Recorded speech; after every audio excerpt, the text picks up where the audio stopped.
Latest updates ఎప్పటికప్పుడు పొందడానికి big TV WhatsApp channel follow అవ్వండి. లింక్ డిస్క్రిప్షన్ లో ఉంది.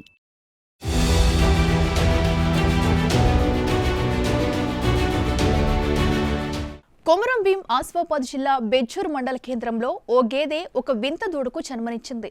ఆ దూడను చూసిన జనం జంకుతున్నారు. ఏదో అరిష్టం జరుగుతుందని భయాందోళనకు గురవుతున్నారు.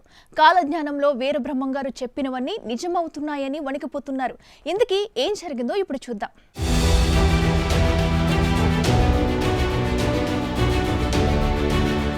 బెజ్జూరు మండల కేంద్రం మేకల పర్వతాలకు చెందిన గేదె శనివారం ఓ ఆడదూడకు జన్మించింది. అయితే పుట్టుకతోనే దూడకు 4 నాలుకలు ఉన్నాయి.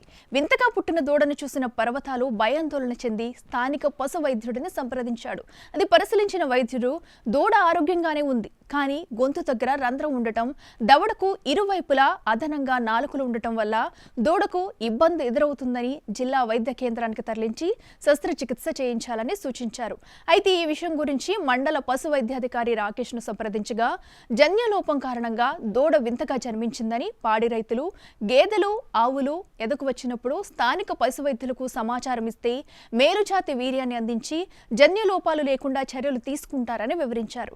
అయితే ఈ వింత దూడ జనన వార్త గ్రామం అంతా వ్యాపించడంతో దూడను చూసేందుకు గ్రామస్తులే కాకుండా పక్క గ్రామాల వారు తండోపతండాలుగా వస్తున్నారు. వింత దూడ జన్మించడం అరిష్టమని గుసగుసలాడుకుంటున్నారు. ఏమవుతుందో ఏమోనని భయాందోళన చెందుతున్నారు. ఏది ఏమైనా 4 నాలుకల దూడ ఇప్పుడు స్థానికంగా తీవ్ర చర్చనీయాంశమైంది.